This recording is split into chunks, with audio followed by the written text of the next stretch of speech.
Ever get that feeling? Like you're looking way up at a skyscraper or a bridge, something huge, and it kind of hits you. Who can even build something like that? Who keeps it standing? It's more than just the who, it's the how that gets me. Totally. So today we're tackling one of those how do they do that jobs? Steeplejack. Stand to be done. You sent us some info from RoleCatcher, a whole career platform about this. Yeah, they're really in-depth. So let's climb up this career path, see what makes it tick. Love the metaphor. Gotta have fun with it, right? Okay, so Steeplejack. I'll admit, I'm picturing some daredevil hanging off a building. Classic image, right? And hey, the heights are definitely a factor. But there's gotta be more to it than just not being afraid. Oh, absolutely. Think about it. Every building needs maintenance, Yeah. repairs, inspections. Right, just usually not hundreds of feet in the air. Exactly. And that's where steeplejacks come in. We're talking fixing roofs, chimneys, those intricate lightning rod systems you see on older buildings. I actually read in the RoleCatcher guide about steeplejacks repairing delicate architectural details, like gargoyles. Oh, wow. I didn't see that. That takes a lot of finesse. Right, so we're basically talking about construction workers, but with a serious altitude adjustment. You got it. They need the same core knowledge of building materials, techniques, but then you add in the element of working suspended outdoors, all kinds of weather. The RoleCatcher guide really stressed that it's physically demanding. Sometimes they're working weekends, evenings, just to meet deadlines. Sounds intense. Definitely a trade-off. Physically demanding, potentially risky, but what's the upside? Besides the view, I mean. Okay, but let's be real for a second. That view.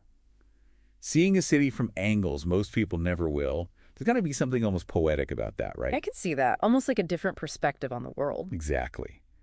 But beyond that, the guide also mentioned good salary potential. Sees there's a real demand for people with these skills. Yeah, you can't just hire any contractor to replace a weather vane on a skyscraper. Makes sense.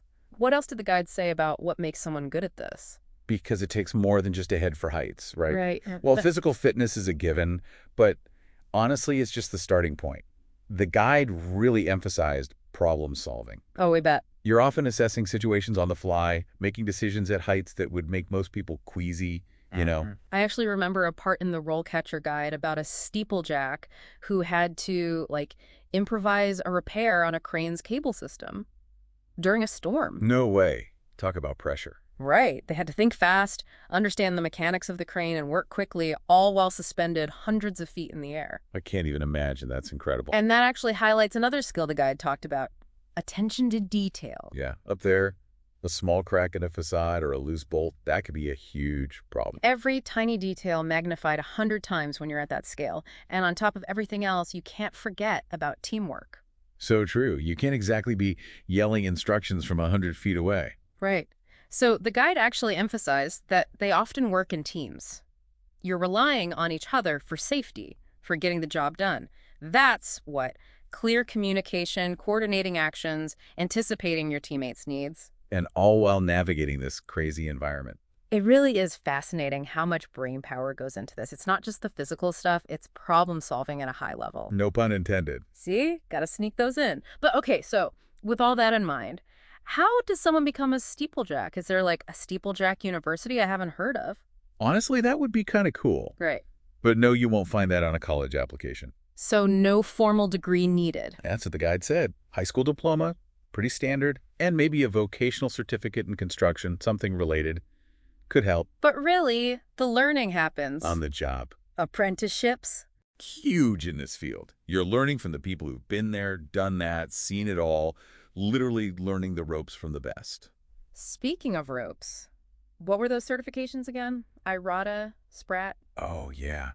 Those are kind of a big deal in the steeplejacking world. They focus on rope access and safety. Like, think of it as getting your black belt in vertical work. Makes sense. So demonstrating that you know how to work safely at those heights. Exactly.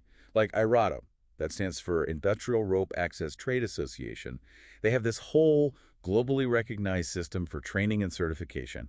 Shows employers you're serious about safety, best practices. Because when your office is 100 feet in the air... You really don't want to mess around with safety. No kidding. And I imagine it gives job seekers an edge. I mean, the market for this can't be that big, right? You're competing with other highly skilled people, so every bit helps. Which is where RoleCatcher seems to come in, with all their extra resources. Remember that whole section on interview prep? Oh, yeah, with like Thousands of potential questions. Over 120,000, actually. Wow. Who has time for that? Well, I mean, the point is they're covering a huge range of situations you might encounter in a Steeplejack interview. Which makes sense because it's not your typical job interview. Yeah. You can't just rattle off generic answers about working well under pressure, not when the job itself involved that kind of... Life or death pressure. Exactly. The guide made a big deal about how RoleCatcher goes beyond those basic interview questions. It's all about situational questions, problem solving, how comfortable are you with different heights, weather. I'd be ready for anything. Right. They're really trying to get you in the mindset of a steeplejack, thinking on your feet, making those split-second decisions. Which could make or break your chances in an interview, I bet. Oh, for sure. And it doesn't stop there. They've got that AI tool for your resume, too. In this day and age, you got to use every tool you can get. Absolutely. Imagine this. Their AI, it analyzes Steeplejack job descriptions, sees what employers want, what skills, keywords they're looking for. Okay, that's smart. And then it helps you highlight the best parts of your own background to make your resume really stand out. That's like having a secret weapon. Right. They're really trying to cover it all, from education to actually landing the job. It's like they've thought of everything someone would need to know. Yeah, to get into this line of work. Right, and they're really making it accessible. Which is great. Yeah. Because, like we've been saying, it's a unique career. You need a special set of skills, that's for sure. It's not just about being fearless, though. Although I'm sure that helps. Of course. But it's more about, problem solving, being precise, teamwork. It really does feel like a metaphor for life when you think about it. How so? Well, you're facing these challenges, right? You have to work together to achieve a goal. I see what you mean. And there's that element of danger, too. Adds certain intensity to the work. Definitely. And I think even if someone isn't cut out to be a steeplejack, they can still find it inspiring. I think you're right. It's a good reminder that there are still jobs out there that require, physical and mental toughness. Totally. Where those old school values of craftsmanship and attention to detail, they really matter. Absolutely. And, thinking about all this, it really makes me appreciate the structures around us more. The bridges, the skyscrapers, those old clock towers. We just see them every day, but we don't think about the people who keep them standing. And in the case of steeplejacks, they're doing it hundreds of feet in the air. With a view most of us will never see. Can you imagine the stories they could tell? Seeing the city from that perspective? That's what I love about these deep dives. We get to explore these hidden worlds. It's like they're bridging that gap between the ordinary and the extraordinary.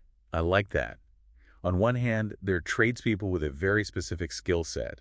But on the other hand, they're pushing the limits of what's possible. And facing those challenges head on. So maybe there's something we can all learn from steeplejacks. I think so. That blend of skill, courage, and a little bit of awe. Beautifully said.